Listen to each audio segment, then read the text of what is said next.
9 जून 2025 को रात 1 बजे उत्तर प्रदेश जिला गाजीपुर ढाबा काशी चाय का जायका पे एक लड़की मिलती है।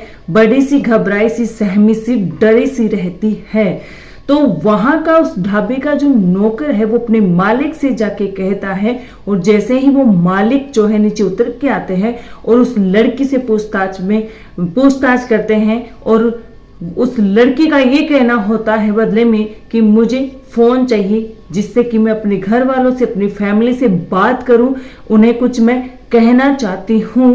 तो देखिए, जब कोई परदेसी जाता है, हमारे यहाँ पे भी कोई परदेसी आता है, तो हमें उनकी मदद जरूर करनी चाहिए। तो वो भी ऐसे सोचा कि कोई बात नहीं, मदद जरूर करनी चाहिए। तो फोन देके वो वहां से निकल जाता है, थोड़ी दूरी पे चला जाता है। अब वो क्या बात करती है अपने घर वालों से और क्या नहीं कर पाती है, वो जो मालिक है वो नहीं सुन पाता है। और क्या है अब आगे की कहानी। और जो राजा था उसका कत्ल जो सोनम रघुवंशी थी और उसके जो 3 साथी थे, उन्होंने मिलकर किस प्लानिंग के साथ में उसका कत्ल कर दिया। और आखिरकार उनकी प्लानिंग क्या प्लान किया गया था कि अगर एक प्लान सक्सेस नहीं हुआ तो सेकंड प्लान में राजा को खत्म कर देंगे, सेकंड नहीं हुआ तो थर्ड प्लान में राजा को खत्म कर देंगे।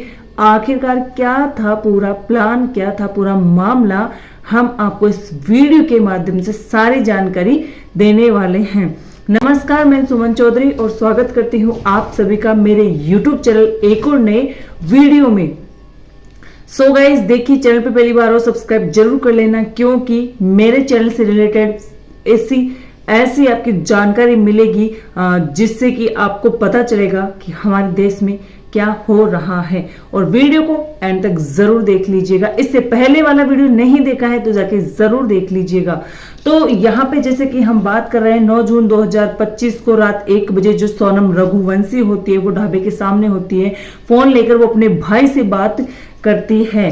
अपने भाई से बात करने के बाद में भाई जब उससे वीडियो कॉल पे बात करता है और पाता है कि सोनम जो है वो इतनी दूर पहुंच चुकी है, जो कि वहां से 1100 किलोमीटर की दूरी पे है, और वो अपने भाई से मिलना चाहती है। तो उसका भाई जो है इस बात की जानकारी जो है इंदौर पुलिस को और मेघालय पुलिस को सीधा देता है। और जो पुलिस वालों की जितनी भी जो भी कार्रवाई होती है तो वो सारे जो है सबूत जुटाने में लग जाते हैं, और सारे जो हैं वो इंटरनेट के माध्यम से, सोशल मीडिया के माध्यम से हर एक सबूत जुटाने में लग जाते हैं।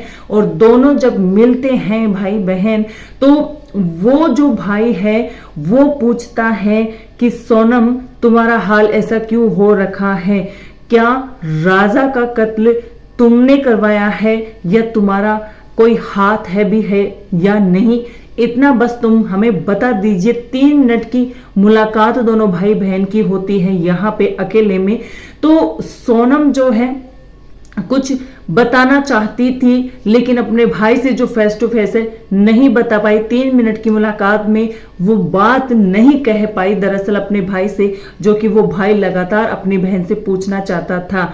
तो फिर कहते हैं कि जब पुलिस के हत्थे कोई चढ़ता है तो मुर्दे भी एक बार बोलने पे मजबूर हो जाते हैं। लेकिन यहाँ पे हम आपको आगे जानकारी देंगे कि सोनम और उसके जो 3 साथी थे, जिनका नाम यहाँ पे हम बताएंगे आपको कि राज कुशवाहा है, विशाल और आकाश, ये जो 3 साथी थे वो सोनम के साथ वहीं पे थे और राजा के इर्द गिर्द थे।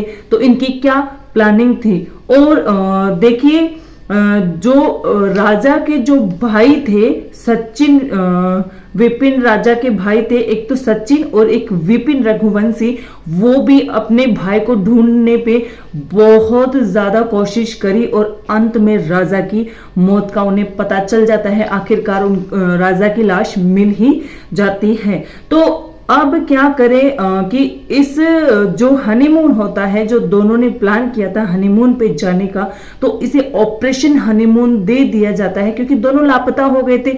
लाश राजा की मिली थी, उसके बाद में भी 17 दिन तक उसका कोई अता पता नहीं था सोनम का, तो इसे ऑपरेशन हनीमून नाम दे दिया जाता है। जब SIT टीम का गठन किया जाता है तो साक्ष्य के आधार पर राज कुशवाहा, विशाल चौहान का नाम और आकाश राजपूत का नाम सामने आता है कि सोनम के साथ में ये 3 और उसके साथी थे जो कि राजा को खत्म कर देना चाहते थे। अब हम आपको यहाँ पे बताना चाहते हैं कि सोनम और जो राजा की सुहाग रात है वो नहीं हो पाई थी, क्योंकि राजा नहीं जानता था कि सोनम के मन में क्या है, क्या वो किसी और को चाहती है। दरअसल हम आपको यहाँ पे आगे बताएंगे कि उनका प्लान क्या क्या था। प्लान उन्होंने 2 से 3 प्लान बनाए थे राजा को खत्म करने के, लेकिन कौन से प्लान में वो ज्यादा सक्सेस हो गए और राजा को खत्म कर दिया। तो यहाँ पे जो है प्लान का जो नंबर 1 है, नंबर 1 प्लान है वो होता है 22 मई को। 22 मई को ये होता है कि पहाड़ी पर सोनम और राजा जाएंगे और पहाड़ी पर जाने के बाद में ये तीनों भी वहीं पर जाएंगे। राज कुशवाहा, विशाल और आकाश, ये तीनों भी वहीं पे जाएंगे और वो राजा को मौका मिलते ही पहाड़ी से जो है वहां से धक्का दे देंगे, या फिर धक्का भी नहीं लगा तो उसको उसके साथ में मारपीट जरूर करेंगे। तो ऐसा कुछ प्लान था, लेकिन बताया जा रहा है कि बारिश की वजह से उस दिन सोनम और राजा दोनों ही होटल से बाहर नहीं गए, क्योंकि राजा ने बिल्कुल साफ मना कर दिया था, तो इसलिए वो प्लान बिल्कुल उनका कैंसिल हो जाता है। प्लान नंबर 2 उनका ये होता है कि 23 तारीख वाला कि 23 तारीख को बॉयसा डूइंग पार्क होता है, तो वहां पे वो राजा को क्या करेंगे कि चोट पहुंचाएंगे और गहरे जख्म भी पहुंचाएंगे। ये प्लान उनका सक्सेस हो जाता है और राजा को क्या होता है कि पहले उसके सिर में मारा जाता है, फिर उसके पीठ पे वार किया जाता है और फिर बिल्कुल वो जो है मरने की हालत में हो जाता है और उससे बहुत ऊंचाई से धक्का मार दिया जाता है और अंत में राजा की मौत हो जाती है। ऐसे प्लान नंबर B उनका सक्सेस हो जाता है। प्लान नंबर 3 भी था कि वो था सोनम का। अगर तीनों से ये काम नहीं हो पाया तो सोनम और राजा कहीं ऊंची पहाड़ी पे जाएंगे और पहाड़ी पे जाने के बाद में सोनम जो है राजा को धक्का मार देगी, जिससे कि राजा की अपने आप मृत्यु हो जाएगी। और जब पता चलेगा तो बहाना बना दिया जाएगा कि राजा जो है पैर फिसल गया है या फिर राजा का बैलेंस बिगड़ गया, ऐसा कुछ प्लान बना दिया जाएगा। प्लान उन्होंने बहुत बनाए थे, लेकिन प्लान नंबर B में वो सक्सेस हो गए और आखिरकार राजा को मौत के घाट ही उतार दिया। सोनम उसको खत्म करने के बाद में चारों जो जने हैं वो कुछ दूरी पे 11 किलोमीटर की दूरी पे वहां से चले जाते हैं और कहा जाता है कि सोनम और राज कुशवाहा दोनों 3 से 4 दिन तक साथ में रहे हैं, एंजॉयमेंट किया है और जैसे ही उन्हें शक होता है उन सब ने रास्ते चेंज कर दिए, अलग अलग कर दिए। सोनम अंत में इंदौर पहुंच जाती है और यहाँ पे जो सोशल मीडिया के थ्रू और जो SIT का गठन किया गया था, इंटरनेशनल के माध्यम से सबूत जो जुटाए गए थे और वहां पे जो सोनम का भाई था और जो राजा के जो भाई थे विपिन और सचिन, सारे के सारे सबूतों के आधार पर बिल्कुल सोनम को जो है यहाँ पे लास्ट में पता चलता है कि गुनहगार सोनम है और सोनम का ही ये प्लान था। आखिरकार सोनम से भी ये सारी सच्चाई उगलवाई ही ली जाती है। सोनम इंदौर पहुंच जाती है राज कुशवाहा के साथ में, वहां पे 3 से 4 दिन रहती है और अंत में 9 जून को ढाबे पे मिल ही जाती है सोनम। आखिरकार तो ऐसा कुछ उनका प्लान होता है।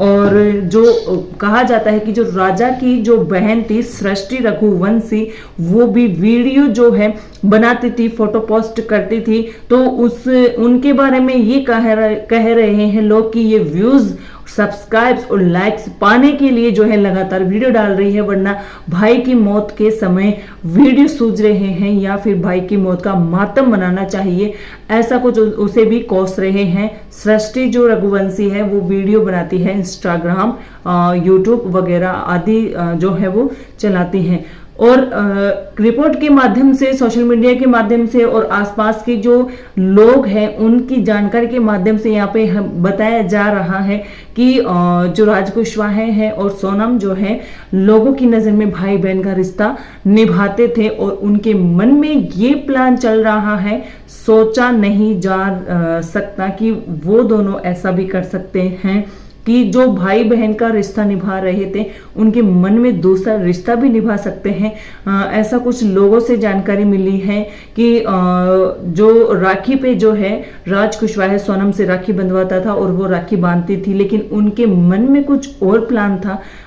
अब क्या है पूरा मामला, अभी तक जो है सारी जानकारी पुलिस जुटाने में लगी हुई है और अंत में क्या मामला नया निकल के आता है, जैसे ही हमें जानकारी मिलती है हम आपको पूरी जानकारी देंगे। फिलहाल तो बस यही पता है कि सोनम ने अपने 3 साथियों के साथ मिलकर राजा को खत्म कर दिया, सच्चाई यही है।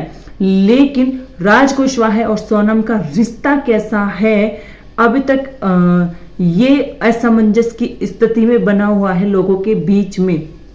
तो इस ये जो वीडियोस के माध्यम से हमें पता चल रहा है, हम तो फिलहाल यही चाहेंगे कि उन्हें, उन चारों को फांसी की सजा जरूर होनी चाहिए, क्योंकि जो सोनम का जो भाई है वो बिल्कुल राजा के परिवार के साथ में है और उन्हें दिलासा दे रहा है कि मैं राजा की जगह तो नहीं ले सकता, लेकिन मैं जो है सोनम को जो है और उसके जो तीनों साथियों को जो है फांसी के फंदे तक मैं जरूर लेके जाऊंगा। इतना विश्वास जो है राजा के परिवार वालों को वो दिला रहा है, पूरा परिवार उसके साथ में है। और क्या है मामला, फिलहाल तो यही सामने आ रहा है। इस वीडियो के माध्यम से किसी को परेशान करना है, किसी को दिल दुखाना नहीं है, बल्कि जागरूक रहना है हमें और आपको इस देश में हो रहे हर एक जुर्म से, हर एक झकमों से, जो कि आपके ही लोग इर्द गिर्द रहकर आपको नुकसान पहुंचाने की सोच रहे हैं। अलर्ट रहिए, सतर्क रहिए। मिलते हैं नेक्स्ट वीडियो में, जल्दी नेक्स्ट वीडियो भी आने वाला है। तब तक के लिए राम राम, जय हिंद, जय भारत।